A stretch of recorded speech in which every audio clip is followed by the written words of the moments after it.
Warning. This program contains strong language, auditory violence, and mental nudity. It is intended only for mature audiences. Listener discretion is advised.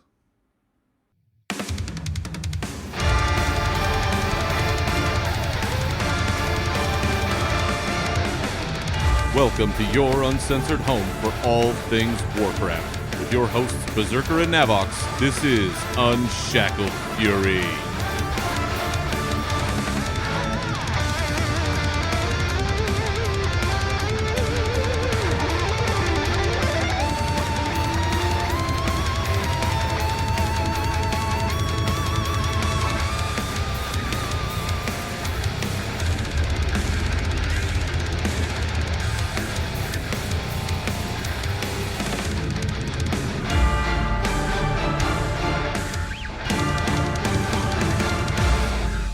Spring is in the air, we're trialing for styles, and everyone is diving headfirst into the Brawler's arena. Welcome to episode 49 of the Unshackled Fury podcast. I am your host, Berzerker, and with me as always is the Chloe O'Brien to my Jack Bauer. He is Navox. Welcome back again, sir. When we started this podcast, all we needed was a laugh. A year has gone by, I said we'd kick some ass. We have. And when we're enraged or when we're engaged, adrenaline rushing through our veins, and I'd say we're still kicking ass. Woo! Little Motley Crue inspired rendition. Did you get a chance to see The Dirt yet? I have not, but now we have to figure out who's the Tommy Lee. I don't like messing my room. Oh, no, wait, no, that was Nikki Sixx. Nikki Sixx destroyed all the room stuff. Tommy Lee was the one with the... Yeah. Yeah. That's a whole different stream. It's a whole different stream altogether. Dude. No one's paying for that. All right, very good. Well, clearly you are keeping up on your pop culture between episodes. Yeah. Yeah. Well, how was the rest of life been other than sampling the latest and greatest from Netflix? Yeah, so, it's been really good. This week we managed to get Heroic Jaina to 10%, so Ooh. We're almost there. We'll clear again this week, and I have a good feeling that we'll down her, so keep an eye on Twitter. You'll see us all go crazy when we down Heroic Jaina. That's our goal, is to get, ahead of the curve. Yeah. Other than that, I'm... halfway through Honored on my rep on the Horde DK, which is a pain in the neck because I'm stuck in the war campaign on the Horde side because it's behind factions. So I'm halfway through Honored. Right. So once I get the next one, it'll, Oh Lord. It's annoying, but it's interesting to see the Horde side of the story. You're missing a ton of story only playing the one side. So for all you lore fans out there who are bored playing only one side, again, boost a tune, level a new tune. See the other half of the story. There's a whole lot of story stuff. I'm fine. Like the last episode, I'm like, how did they even get Derek Prum? Well, no, I did the quest. I went through the quest in Dressvar, and now I've seen it, so I know exactly what's going on. I found a journal, found a Tide Sage who was dying, and he's helping us, res the body, and that's where I'm locked at that point, so I can't get more than that's where I'm locked. So, but yeah, you miss out on all that story stuff. So you get all that. So it's as much as I hate the Horde, I'm gonna say the storytelling's equally as good on the Horde side as it is on the Alliance side. So You're enjoying the storytelling? I'm enjoying the story. I know, it's crazy. Put a pin in that for a couple minutes from now.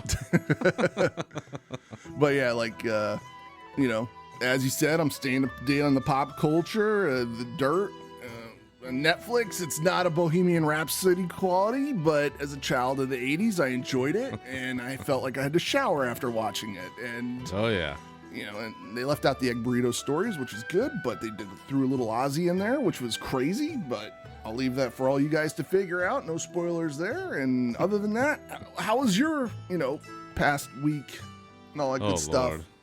It's been another period of time full of non-Warcraft related excitement. trying to get some in there. Kicking off, and we'll talk about this in a little bit, but once 8.1.5 dropped, I dove headfirst into that and tried to get as much done as I could when I could.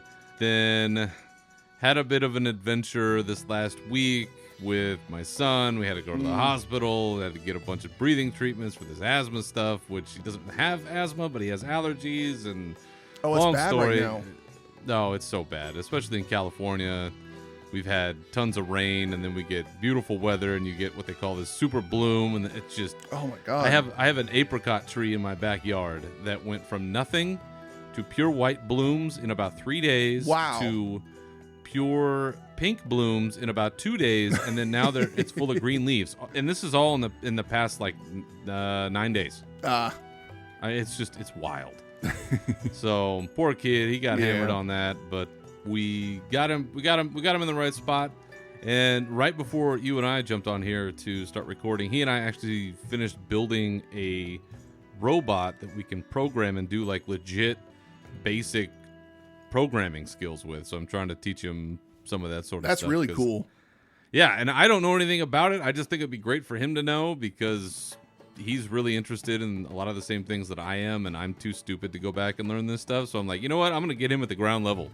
Yeah. And try to get him going. So, in terms of Warcraft and some other things, we did have on the Converted, friend of the show, Sal and all of them over there. My raid leader, Barian, showed up over there. Yeah. Not too long ago and gave us a pretty nice shout out. And yeah, he really so did. did Sal, for that matter. And I really appreciated that. And for the purposes of keeping track of numbers, Barian, you did not give us a very big bump. I appreciate you getting the word out, but there's not a Barian bump. I didn't get a Barian bump. So Barian bump. Sorry about that, pal. But in perhaps the biggest non-related Warcraft news, I'm bouncing a lot here. The biggest non-Warcraft/Warcraft related news, a little bit of both. One of my all-time favorite bands, all time, and they are what is sort of known as a Viking metal band, even though they hate that, saw that on sort Twitter. of moniker. Amon Amarth is putting out their next album. They just announced that it's coming out in May. And what is the name of the album, Nav? Berzerker. Berzerker. Get you some of that. It's the greatest colliding of my worlds that I could ever have hoped for. And on top of that, of course, because I'm a total mark for stuff like this, I go out there and I go, okay, what's the special edition? What's the big package that they're selling out there? They have a CD, because yes, I buy CDs because I'm an old person. Fuck you. They have the CD, and then they have the shield. It's like a 1 foot by 1 foot shield that they're selling that says Berzerker on it with the bone of Marth. Oh God, you gotta get that. Stuff.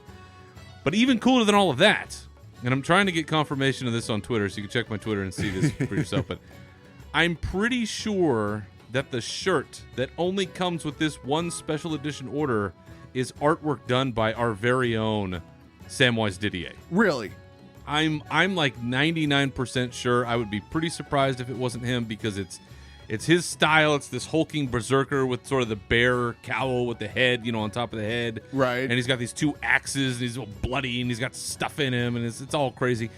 And the reason why I say this is, 1, because it's his art style, for sure. Mm-hmm. But 2, because I actually have another shirt by that band that he did. Oh. From a few years ago.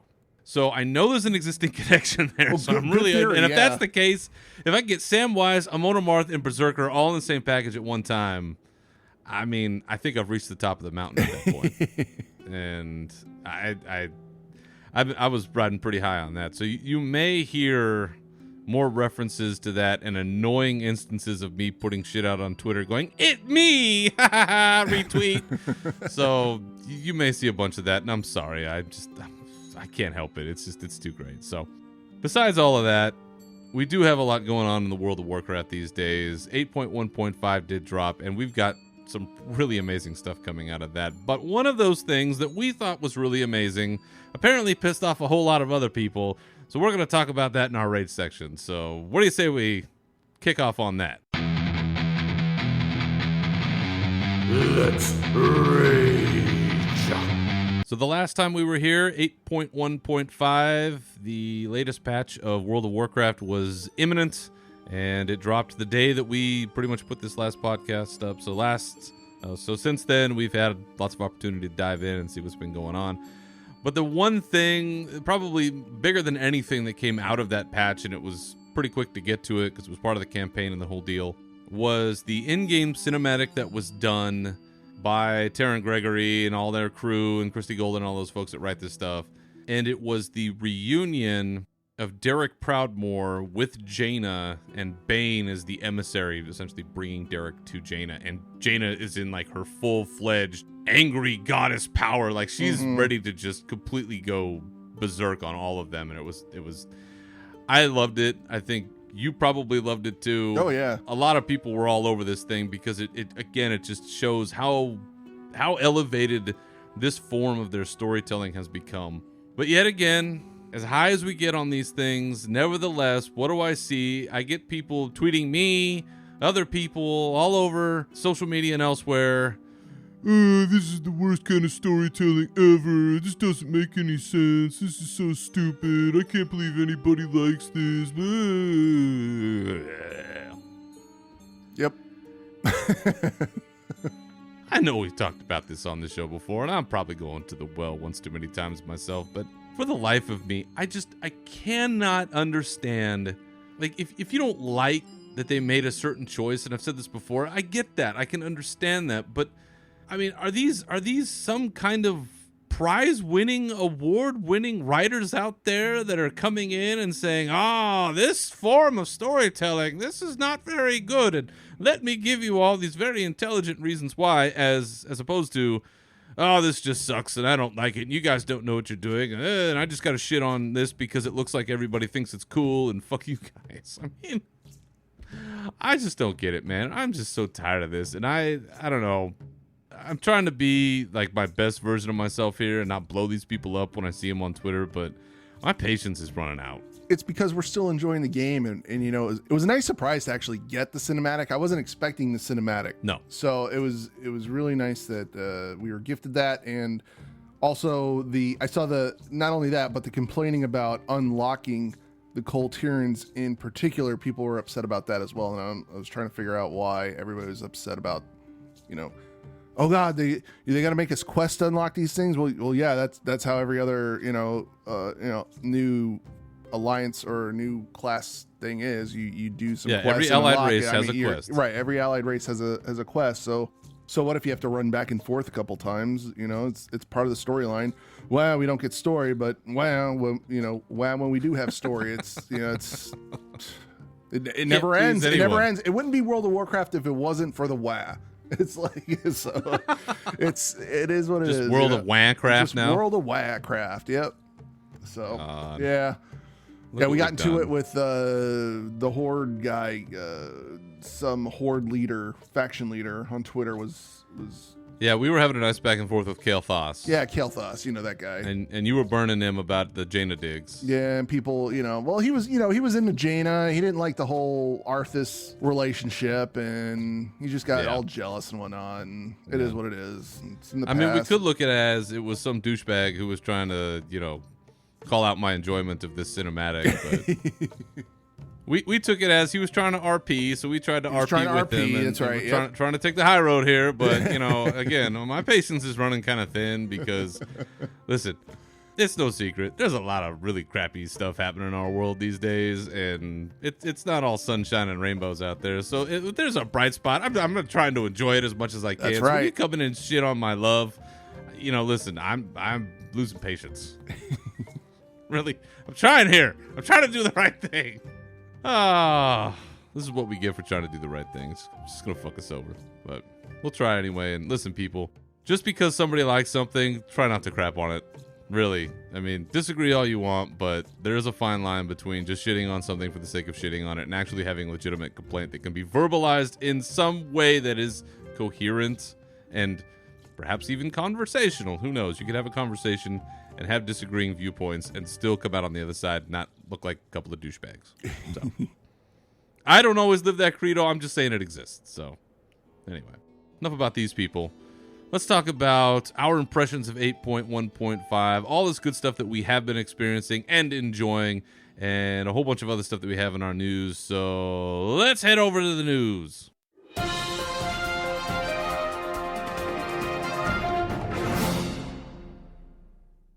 Like we said, last time, this time, a whole bunch of times, 8.1.5 is out. We're getting cool Tyrants. We're getting war campaigns. We're getting Brawlers Guilds. We're getting all kinds of crazy stuff. And we're having a damn good time doing it, I'm pretty sure. So for you, Nav, we talked about a whole bunch of these items on our last episode. What have you been up to in 8.1.5? So the two main things that I've jumped into have been, I have a new Cole Tyran warrior that I'm working on. His name's Navatar. And his name is what? Navatar. That's pretty sweet. So I'm running around so that's like the most meta name for a character for you ever. Well, who is that? It's Nav. Can't you tell? Can't you tell? It's him. It's him in Looks the giant just form. like him. So what's really awesome about this, I mean, I didn't realize how much Haymaker, like how awesome Haymaker actually is, but when you hit an NPC with it, it knocks the NPC back, and it is so cool. So I'm really, really enjoying, the whole barbarian feel, and I'll feel a lot more barbarian once we get that transmog stuff that we'll talk about later in the episode, which I'm really excited about. Other than that, I have jumped into doing Brawlers Guild, and I'm working on that murder mystery there, so that's kind of fun.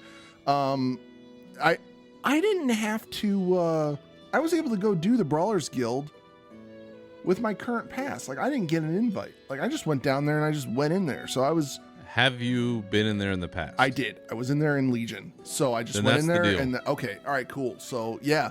But other than that, and playing around with the portal room, like looking at the new beautiful portal rooms that we got. I mean, I think they look phenomenal. I think it's very, very nice. And I love the RP aspect of it. They made it really, really pretty. It's just like our class halls were in Legion.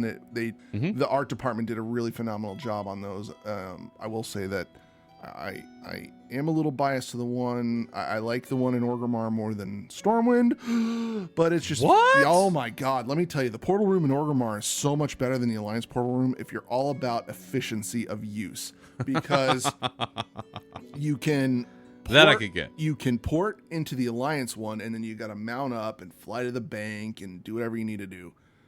The Horde one is right at the front of Orgrimmar. If you've ever been to Orgrimmar, it's right at the front.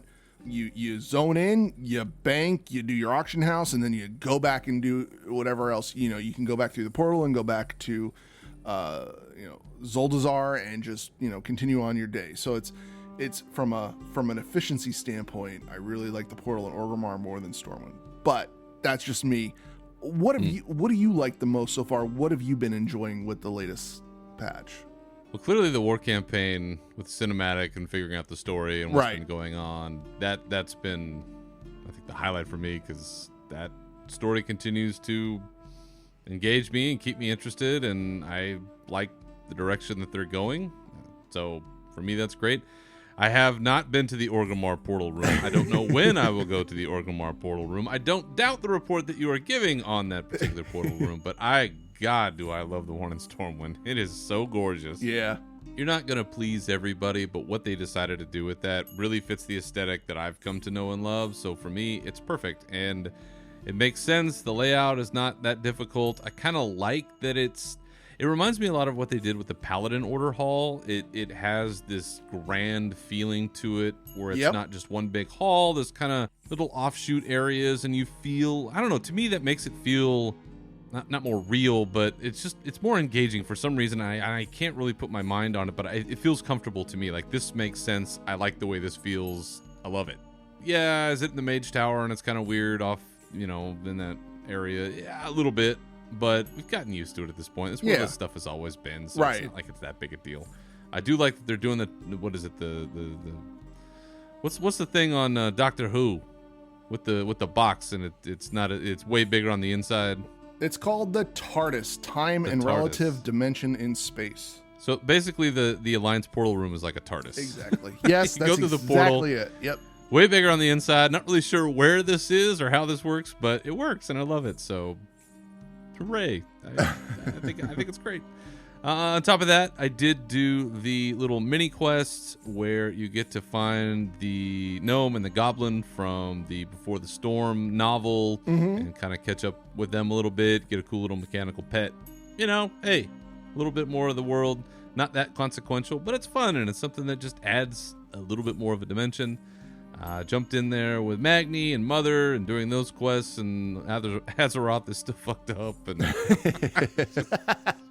I feel like we're getting no closer to ending this situation at all. No, that was a weird storyline too with the Mother storyline where we took Mother to the portal room. Yeah, I didn't quite understand it. I was like, okay, so we're gonna go talk to Mother, and then Mother's gonna be like, oh well, I can be repositioned and maybe we can do something, and I'm like, this is so strange. And then we just drop her off, and it's like, all right, see ya.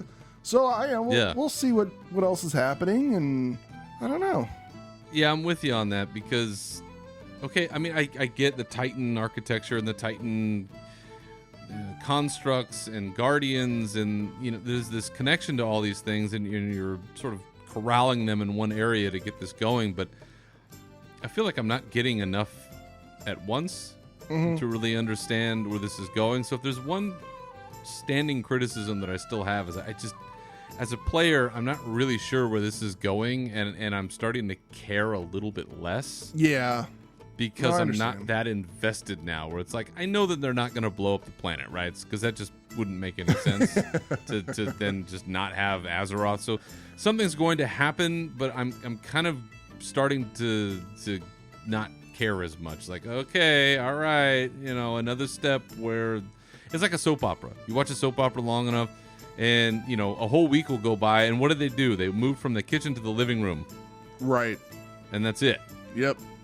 Like, okay, move the story forward. Move it forward. I gotta know what's happening here. So, feeling somewhat frustrated by that story, but again, I trust that it's going somewhere and that we'll do something, and hopefully it'll be cool, and we'll ride it out. And we'll talk about this a little bit later. I also hit up some of the new Arathi Basin. Nice. Now that that's been remastered, and oh my god, does that place look amazing? Yeah, it looked really awesome. I haven't been in there in years. I couldn't even tell you the last time I went into Arathi Basin. I remember pretty clearly, but now it really is quite stunning to look at with the updated versions of everything. And one of the other things that I really got to enjoy out of it, and it has nothing to do with what they did, and this is actually a big shout out to you, is I, as some may know, recently procured a gigantic monitor. I now have this 34-inch monitor, which is just ridiculous, and I just got tired of a 2-screen setup, so now I have one screen that I can put everything on, and it's phenomenal. And I had some other upgrades that I did, and Nav, you really helped me out on this. You bailed me out, teaching me how to do a bunch of these tips and tricks and things. So huge shout out to you for being my tech guru, trying to get all this stuff squared away. No, it was fun. But man, looking at Arathi Basin with a monitor this wide, you can see the whole valley.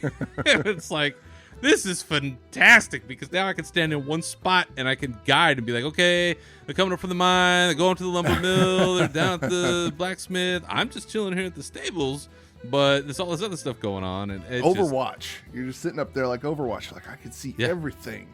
Yeah. Yeah, we know I don't PvP. I'm not fucking around with that. But it was phenomenal. So I did enjoy that quite a bit.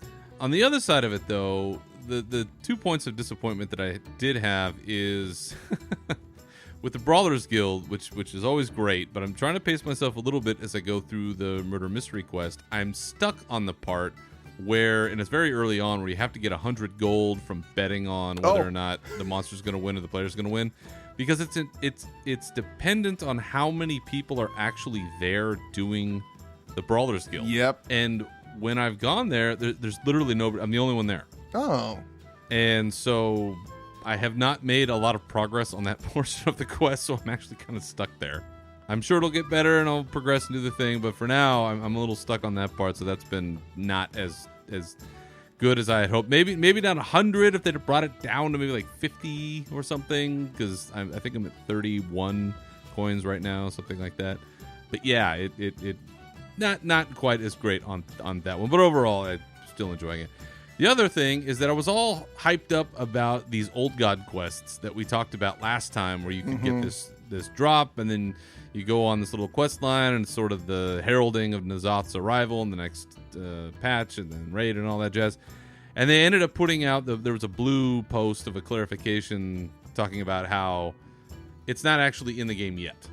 We're still going to wait even a little bit longer until that's going to be accessible. And I had to kind of temper my expectation on that one. So not that it's not coming, not that I'm not going to, dig it when it hits, but I was ready to, I was all ready to go out there and be like, yes, I'm going to do this world quest. I'm going to find this thing and we're going to see some old gods and I'm going to wear an old god hat and it's going to be crazy. And then, oh crap. Now I got to wait. So blue balling a bit on that, but well, you know what? It'll be all right. So coming through our experiences, making some cool Tyrans and doing some war campaigns and all this kind of jazz, looking at the state of the story of where we're at. Mm-hmm. All right. We had the war campaign. We've seen the reuniting of the Proudmoore siblings. Yep. And we've seen what's been going on with Bane essentially risking life and limb to do what he thinks is right. And Sylvanas throwing him in the clink, it sounds like, for that. Do you think at this point that, in looking at the storyline with Sylvanas, with Derek, with Jaina, has Sylvanas planted the perfect patsy? Oh, absolutely. Do you think that he's still under her command in some way? I don't know where the story is going, but I'm not liking the whole Derek thing. We can all agree you don't go messing around with the dead. And with Sylvanas behind this, there's no telling, what happened to them. So we're just waiting for Sylvanas to be like, Order 66. And then Derek's going to go crazy and go to work and start killing all the mages and going after Jaina. And then it's that trope. It's the same trope. You'll see it, and it's just like watching any other movie going, oh, that person's bad. We know that. Yep. But yeah, so it makes the story interesting. And that's kind of where we're at, right? It seems like we have two paths that we could be going down. There's one where it's, yes, Bane was able to save Derek in time, reunited Derek with his family. Now he's going to pay the price because, he dared defy the leader of the Horde, and off we go on that angle.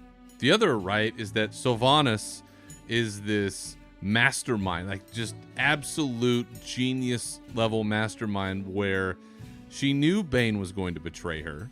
She knew how to do this, whatever it is that she's doing with Derek. And so she was able to create a situation that she knew would play out exactly into your point about the Emperor. Everything is gone as I have foreseen kind of shit. Yeah, but I also kind of feel, though, at this point that we're also dealing with...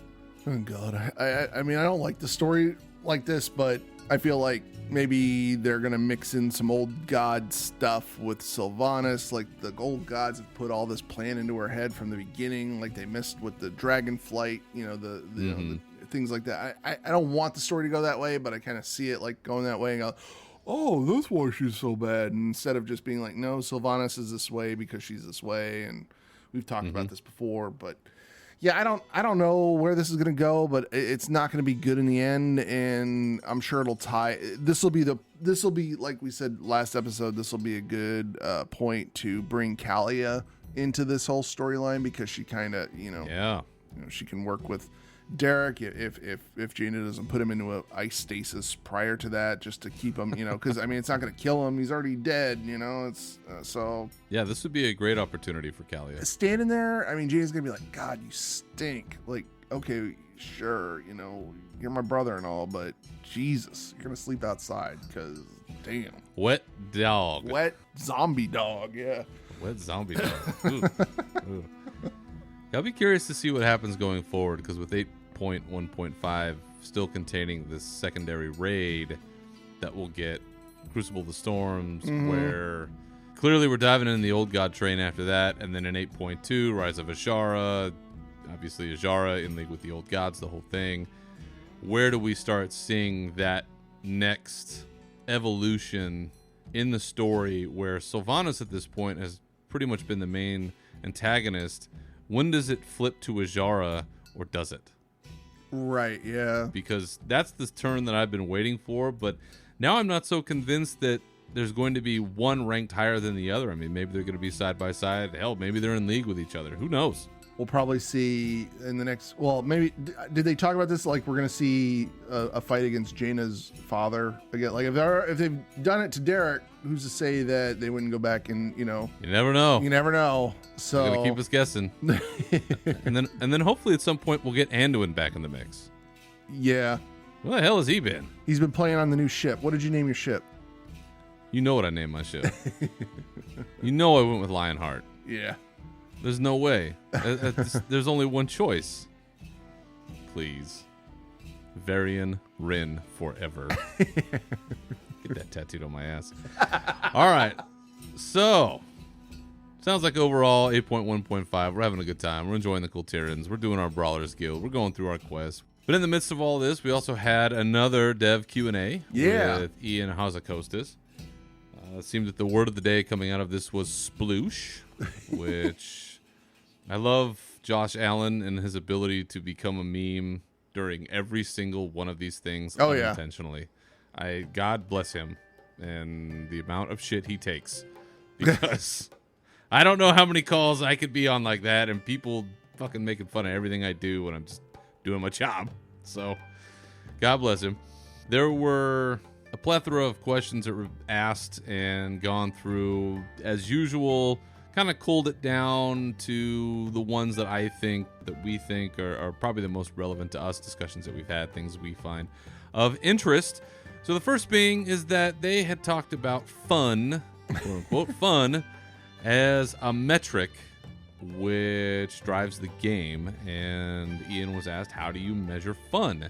And he got into a discussion, which I thought was pretty important given the circumstances recently with the layoffs and a lot more attention being focused on Activision and the Activision influence and the culture and how people think about things inside Blizzard and all of that, where what he talked about, and you can give, I think, some better insight on this, Nav, is that, yes, in the investor calls, things like that, they talk about the monthly active users, but that's not the kind of metric that the developers are looking at. That's investor talk. That's like what we talked about in that last episode where we went through all those numbers.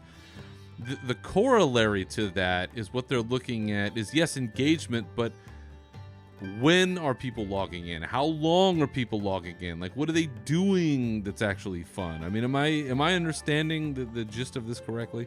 Yeah, absolutely. And like you said, and Ian said this in the Q&A, he's like, when they talk about MAUs, he said, I can count on one hand. He's like, as developers here at Blizzard, that's just something we don't talk about. He's like, I can count on one hand and subtract one from today, even how many times we've actually said, MAU. And like you said, it's just for investor speak. And he said, the team has no incentive to create content that is just not fun just to pad subscription numbers. And that's, people are fixating on the Activision investor lingo, but that's not what the team focuses on. Right. I don't think people realize how difficult a job it is with how many different types of play styles that are out there that these developers have to develop the game for, so that all of these people with different play styles, that there's something for everybody. Mm-hmm. For example, off the top of my head, just something I did today for the very, very first time, because I've been spending a lot of time. I haven't done a lot of world quests lately, so now I'm doing world quests again. The Tortollan quest, where you actually play the crab. Have you done this yet? I have not. Okay. So the Tortollan quest before is you lobbing that ball of light to save the Tortollan so the turtle gets to the water. So now you get to play the crab and eat the turtles.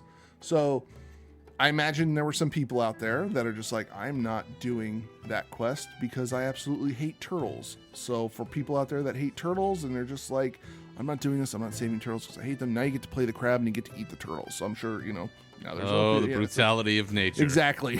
So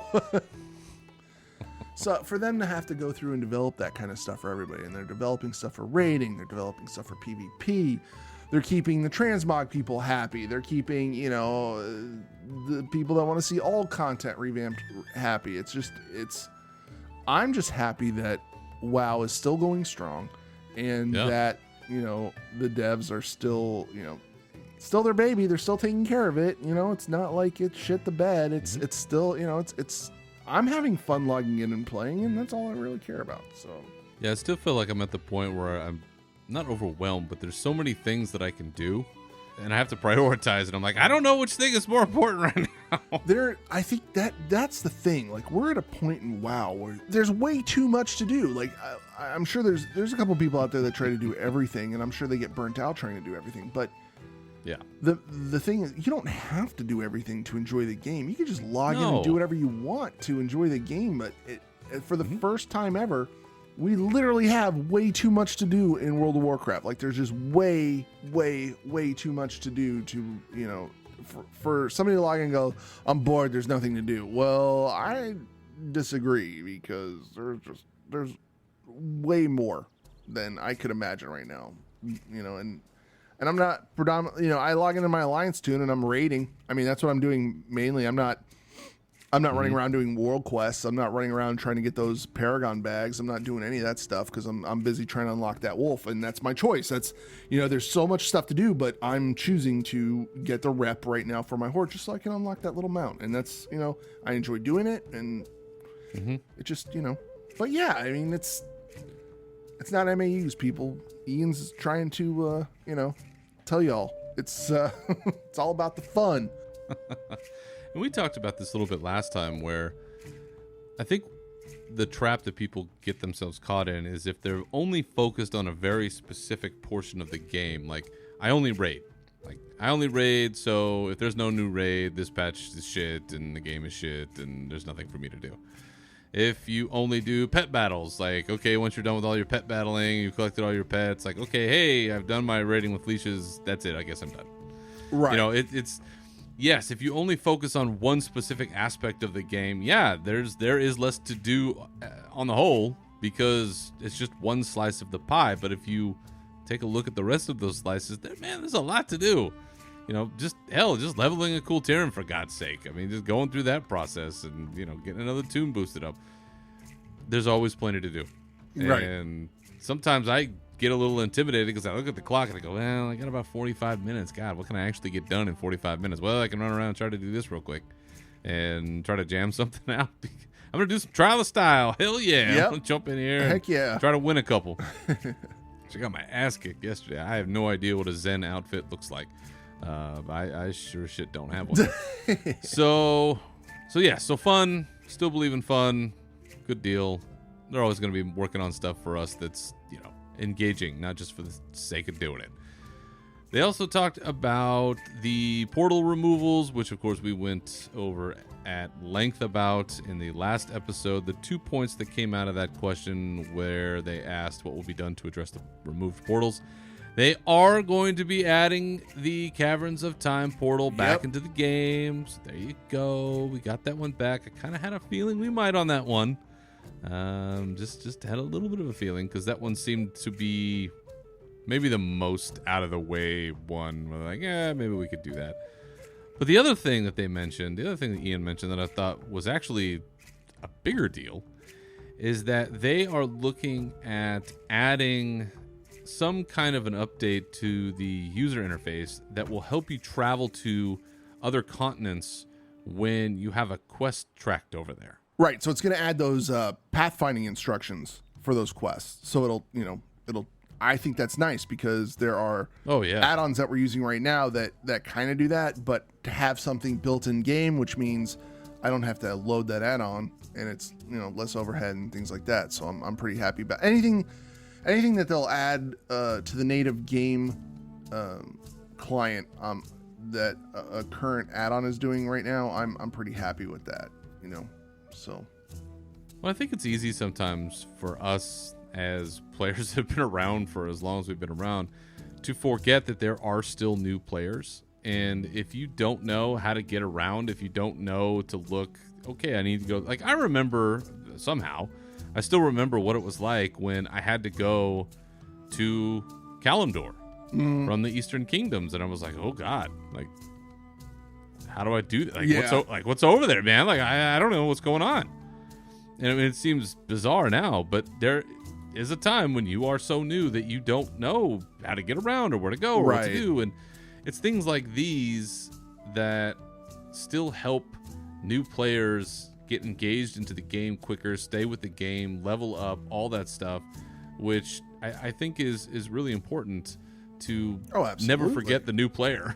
I mean, hell, I had never seen the basic race class information page on the World of Warcraft website until this past week. When I was looking at it because I was talking to a coworker about it, and I pulled it up and I'm like, I've never seen this before. This is amazing. This is way better than what we had back in the day, which was, 2007 was probably the last time I looked at that stuff. So again, I love that they're still keeping these kinds of things in perspective. And, hey, it even helps me as an old-time player because I might forget and be like, I don't know where that is. Oh, yeah, it's over there. Okay, cool.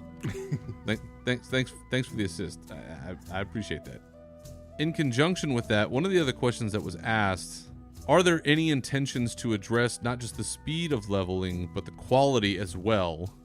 And one of the things that apparently Blizzard is considering is a level squish. Yeah. What do you think about that? Because that to me seems like a pretty controversial thought. I don't like it when they do level squishes. Now we're not talking about item squishes, right? We're talking about leveling, like levels, right? It's not a stat squish, because stat squish we've survived. One thing that Blizzard addressed initially for this is that now people complained that they were leveling too fast, that they were out leveling the zones. Right. So Blizzard said, done. We can fix that. So from now on, any zone you go to, you're gonna get quest complete. You're gonna get XP for all the quests you do in the zone that you're in, so you can level how you want, see the world how you want, experience the game how you want. Yeah. Now people are complaining, it takes too long to get to 120. Okay, well, just I'm enjoying the ride. I'm an older gamer, and I have learned that it's all about the journey and not getting to that 120. But I already have a 120 character, so you have that character that you have a relationship with, that it's your main tune that you play and stuff. So when I'm leveling up an alt, it's just about the stuff that I didn't exactly get to do with my main. Like, I didn't go through and do all these quests in some of the Red Ridge Mountain, things like that. I didn't go and do all of those quests. So now I'm taking my Coltieran out there, and he's just wrecking everything out there, and he's going to quest out there, and that's what he's going to do. And, I like that. I like that aspect of it. I don't mind how long it takes to do that kind of quest, because I'm not in it for the how fast can I get to 120 with this character. It's all about experiencing the game, and that's where I get my classic fix. It's like, oh, I can't wait for classic. Well, I'm experiencing classic right now because I'm in all these old ass zones, doing stuff with my new character and enjoying the ride. I might be in the boat where I don't want them to squish how long it takes to level. They've addressed the XP leveling from, I think they had a problem between, people were having issues between, what was it, 70 to 80 or 80 to 90 or something like that, where 70 to 80. 70 to 80, the Northrend issue, where, Wrath Era. Right, so they were having issues, they were saying it was so slow. I don't know. I think you got to spend some time at Grizzly Hills. Exactly. Have fun. Do that. So I couldn't tell you. I mean, I guess I would feel crappy if it just rushed me through the content that was Northrend, or rushed me through the content. Kata, sure, rushed me through that. I don't care. Kata was all right. It wasn't that great. But again, so I just, some people, different play styles. So, maybe if they put something in game going, hey, look, do you want to, I don't know, if you're 120 already, do you want to buy something and it'll squish your, maybe they could do it that way. Maybe if you're 120 and you're leveling up an alt, maybe you can purchase something, an heirloom item that will squish the level that you need. Other than that, I think people who get into this game should either, if they're just like, nope, I want to raid day 2, I bought the game, I don't care about the past, I want to raid, make me 120, buy the boost your tune, get up there, do all the current content, then you can jump into a raid. Other than that, I think the leveling experience is fine the way it is right now. So I don't know. I don't necessarily know if I'd like that, to answer your question. Yeah, I don't know how they would actually be able to cut down levels at this point, because that would essentially mean speeding through a story in a game with a story is like one of the most important aspects of the whole thing. Right. Because it's not like you could say, let's say for instance that you had Outland and Northrend. You could go to either at the same level, go through at the same level, and you could essentially pick to go through one or the other. You didn't have to go through both, and it would short track how quickly you can get to the end.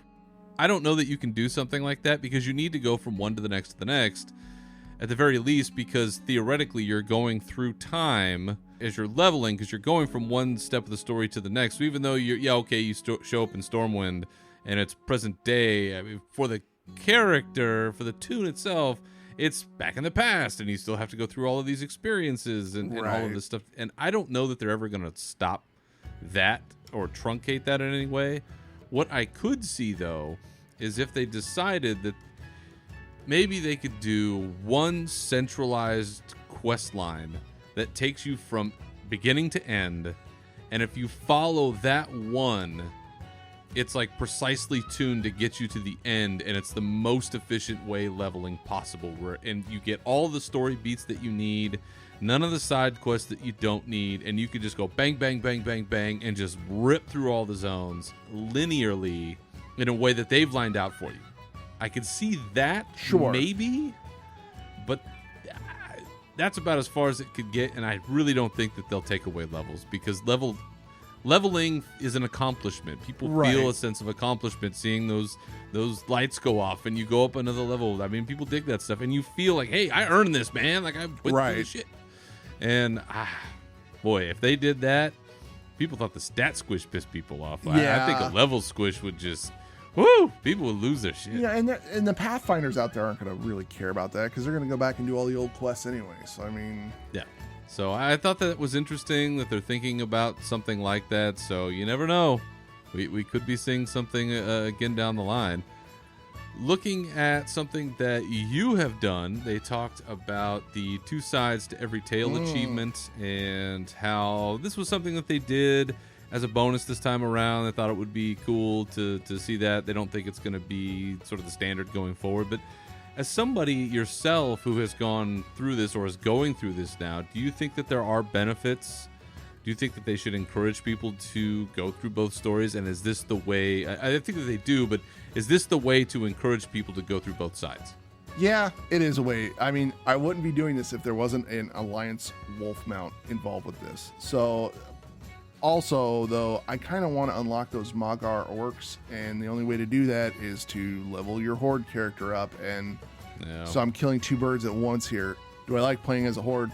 No. Is the Horde storyline interesting? Like I said earlier, it absolutely is. I don't like the fact that it's, I'm now, I should have taken care of this earlier, but I'm gated behind all this honor bound rep that I have to get, and I'm only halfway through. It's going to take me a couple weeks to get this done, and it's, I mean, I can complain about it, but then I think to myself, right now, what am I doing when I log into my Alliance tune? Well, I'm leveling a Coltiran because I don't really feel like leveling up my other alts at the moment. So I'm enjoying it. I wish I had a warrior to do it on and not my Death Knight, because I am as much as I started out liking the Death Knight, I am not liking this active mitigation on the Death Knight. I wish I had a warrior that I was doing this on. It would have been a lot easier for me, but I could see why they did it. And for all the lore and story people out there, you're going to want to see both sides, because it cleared a lot of, it cleared so much up for me. And I am not the strongest in the lore department, but it cleared up a lot of stuff. Like we said on the last show, it cleared up the old deer storyline.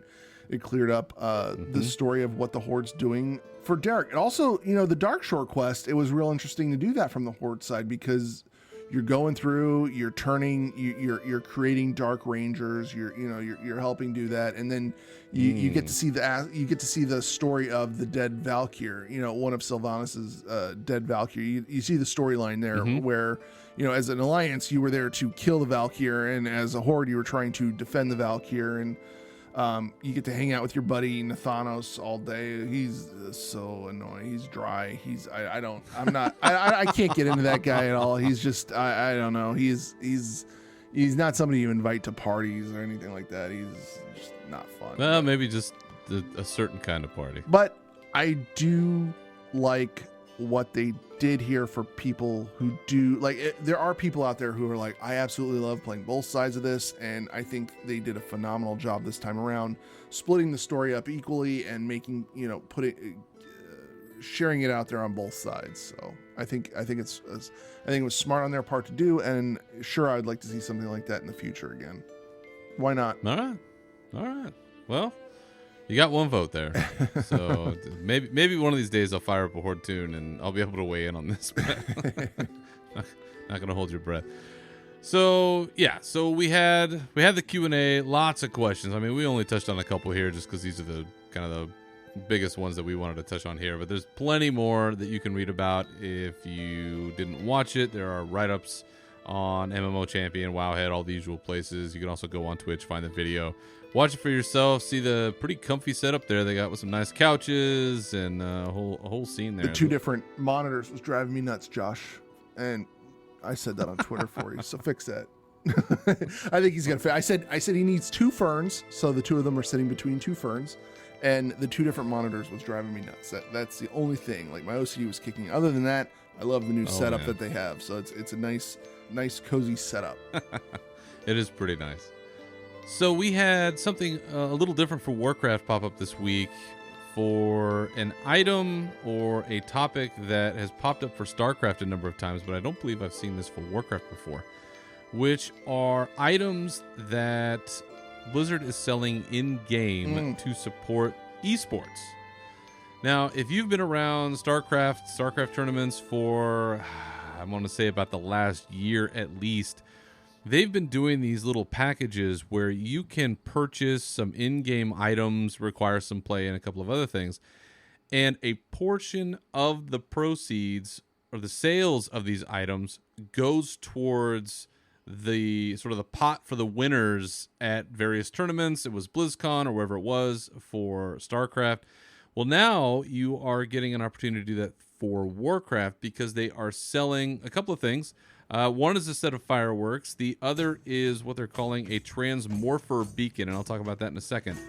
And 25% of the proceeds from the sales of these items is going to go to the pot of money that they're giving away for the winners of the Arena World Championship and the Mythic Dungeon Invitational.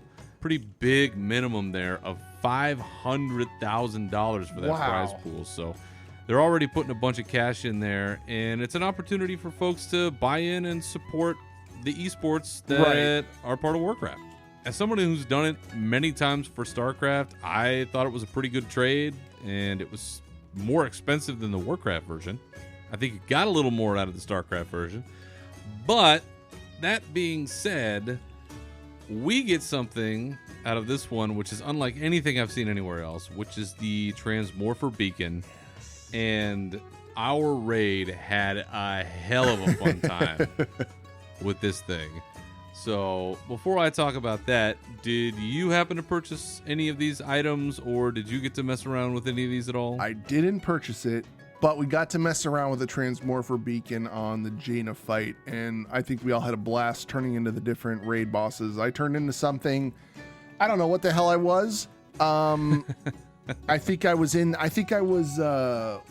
the heck's that guy's name? Sunwell. I think I was somebody in Sunwell, the guy who yells blood for blood, and he runs down and, he's got a shield and stuff. And I think I turned into that guy, but I wish it was something like, hey, and change my name to whatever it was I changed into. I think that would have been neat to do. But it was real interesting to see what everybody was turning into, especially since I don't like that part of the fight because we turn into Horde, so it was nice to turn into something else.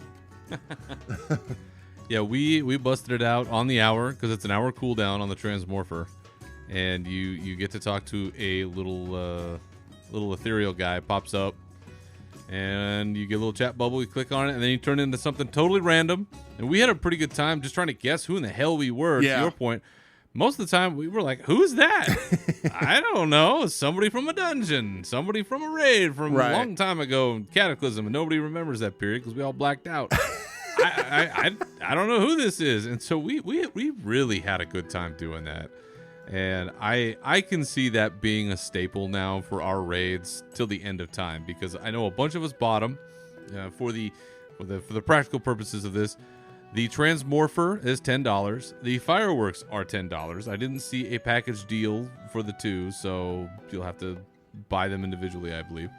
But we have now at least a good handful on our team, and we're going to be busting those out on the hour every hour for the rest of our raids, I'm pretty sure, because it was just so much fun to see, like, oh, there's Black Hand running around. Oh, there's Kael'thas running around. Oh, there's Archbishop Benedictus running around. Like, what the hell? It's just, it's the kind of little funny flavor thing that I still think Warcraft does best, and it's a little laugh, it's a little something that keeps us engaged, and you definitely need those on nights when it's just a wipe fest, and you're like, oh man, I don't know what we're doing tonight, we're just banging our heads against the wall. Hey, let's bust out the Transmorphin. Ah, ha, ha, ha, look who you all are. Let's go. That's right. And we had a good time with that. So yeah, folks, if you're interested in that, supporting the esports programs, $10 for a Transmorpher beacon, $10 for the Horde and Alliance fireworks, which you can light off and show your prowess over your fallen enemy, all that kind of jazz. So we really enjoy that.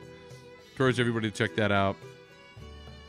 They will be selling these for quite some time, just as another piece of information. These will be on sale through October 15th, 2019, at least. That was the date that was given on the website. That through that point, at least, 25% of the proceeds will be donated. So that's how long we're at least looking for that. So you have plenty of time. You know, don't feel like you have to get it right away. But you know what? Might be nice to go out there, support the folks.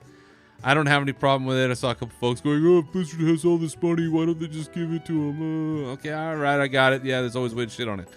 But I think it's a fun way for us as players to support our esports and be involved. So, you know, I can't buy really many other subscriptions that support them directly, and this is a way to do it. So I thought that was cool.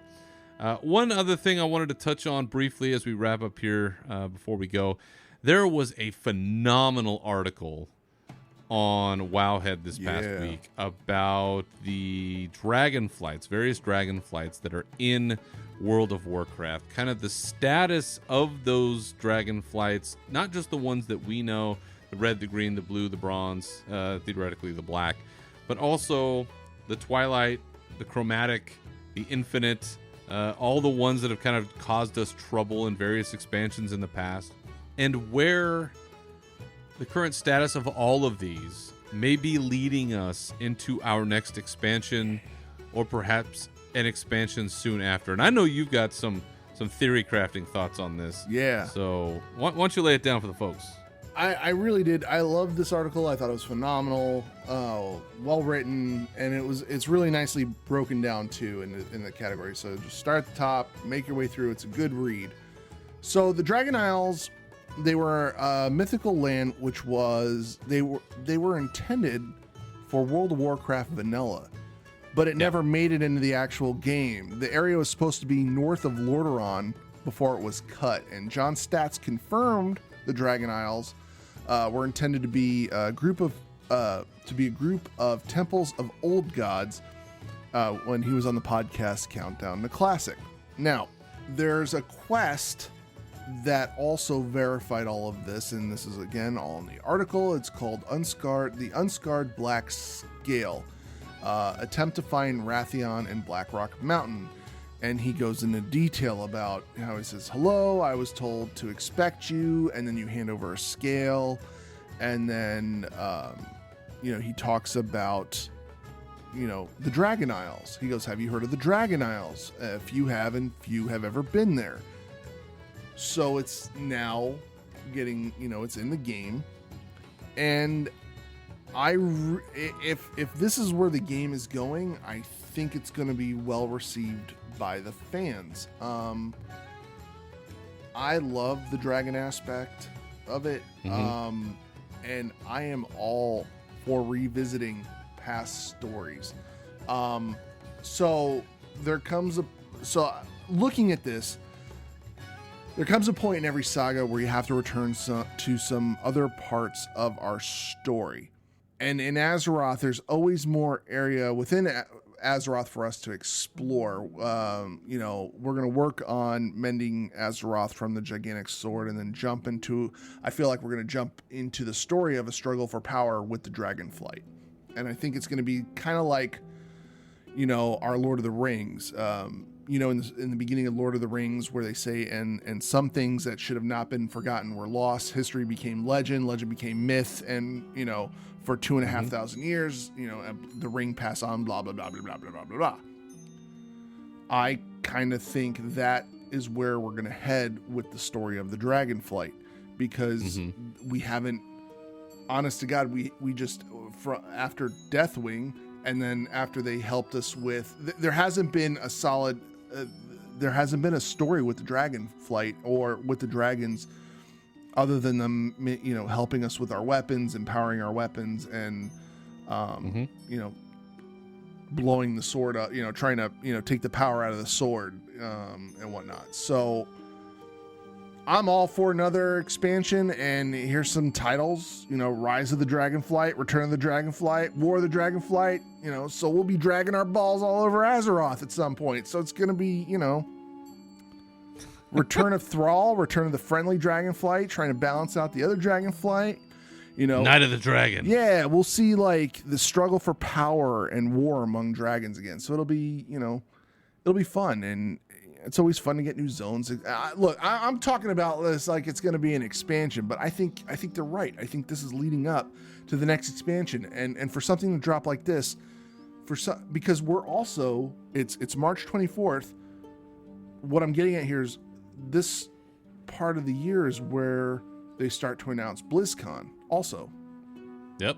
So for them to put, and let's be honest, Wowhead does have an inside, you know, the stories that they paste on Wowhead, they talk with the developers. They've got, you know, an inside scoop on things. So the fact that something like this was posted out on Wowhead, we're getting close to a BlizzCon, you know, 2019 announcement, and the fact that there's no games being released this year means that we'll probably see an expansion release announced at BlizzCon, and maybe it'll be something with the Dragonflight. So that's my tinfoil hat for you on your drive into work today. So, or drive home from work. There you go. So that's, you know, but yeah. Well, the article does point out that the Dragon Isles bear a resemblance to the Shrine in the Crucible of Storms, place that we're going. So there is some shared architecture there. So there's already that connection being made on top of the quest that you mentioned, where the Dragon Isles by name are mentioned. Right. And it's a place that, you know, we don't know where that is. We have not been there. And as we talked about previously, I think on the last episode, there's always these little threads that get left out there. And they've become really good about being very intentional about them. Oh, and, yeah. Yep, we're just going to drop this right here. See you later. And then 5 years later, something pops up. And the speculation that was put forth in this article that I thought was very interesting was how perhaps the power of the Dragon Isles could be used to, in their words, rejuvenate the ailing dragon aspects and their flights. Now think about this for a minute. We've got a planet that's dying. It's got a giant sword in it. We're trying to fix it. It's really not going anywhere. Perhaps the dragonflights, out of nowhere, are re-empowered somehow by some ancient Titan power, because their power was granted by the Titans to begin with. And they come back and they are able to heal the planet. They are able to destroy the sword. They are able to then rejuvenate the soul of the planet, because they were the original guardians. Right. And maybe they're able to come back in some capacity, act that way again. Now, what you do with them after that, is there some big battle with N'Zoth? Is there, you know, another Cataclysm-esque style battle between Old God and Dragonflight? I don't know that they necessarily want to go to Cataclysm path again, because it just didn't seem like it worked before. But maybe that's because of the world revamp and some other stuff that people just didn't like. But I could very well see where they bring the dragons back, re-empower them somehow, and have them be an ally again, like we had at some point in the past. And I wouldn't mind that at all. And you know what? Maybe we get Green Jesus back in the mix. All right, fine. Bring him back. You know, I miss Chris Metzen too. Yeah, but the nice thing about this type of stuff would be we've encountered the dragon aspects over our career playing WoW. So what would be really nice is not only would you get the new content, I would love to see them write the quests in for the older, like revisit these old zones, revisit Northrend, revisit some of the, put quests in those zones, not forcing us, but, you know, welcoming us to go experience those areas again. Hey, come back, you know, hey, welcome back to this zone. Remember this? Oh yeah, I remember, it was so much fun. And then, you know, something, there's a quest out there. You have to go do something out there. I don't know. But yeah, I'm looking forward to this. I like the dragons, so I'm good. Yeah, so if you get a chance, go out there on Wowhead. The title of the article is Dragon Flights of the Old Gods and Mystery of the Dragon Isles, speculation in parentheses. So check it out. Pretty good read there, and give you some real mind-expanding topics there to banter about with you and your friends. Last but not least, I lied. I had one more little thing I wanted to mention. The Arathi Comp Stomp Brawl. If you didn't get to try it out against the AI, you missed out, because this was a hell of a lot of fun. That AI is not messing around. I mean, you may think, yeah, I'm going to go in there and just raffle stomp these clowns because it's AI. I mean, what are they going to do? They were pretty aggressive, and they kicked the shit out of a bunch of us a bunch of times. I mean, we won every match. Like, don't get me wrong. Like, we weren't really in danger of losing, right, but they kept it competitive, and I was, you know, I'm not the best PvPer, so, you know, trying to match wits with me in PvP is not, that's not an indication of anything. But it was a good challenge. It was a really good challenge, and I, my hat's off to the devs for coming up with this one, and it actually got me to care about PvP. That's awesome. So, you know, mission accomplished on that one. So, yeah. So, if you didn't get a chance, check it out. I highly recommend when they have these little AI bits come up, give it a shot, and you might be surprised at how well that goes down. All right, well, I think that does it for this episode. Other than this fine program, where can the good people find you on the internet, Navox? You can follow me out on Twitter. I am at NAV_OX. As for me, you can always find me on Twitter at Berzerker Rage, and this show at Unshackled_Fury. Feel free to contact the show with your questions, comments, or otherwise at unshackledfuryshow@gmail.com. And you can find this show on SoundCloud, Spotify, iTunes, Stitcher, and Google Play. So once again, thank you for listening. Remember to keep your swords wet and your banners high, and we'll see you next time. Farewell.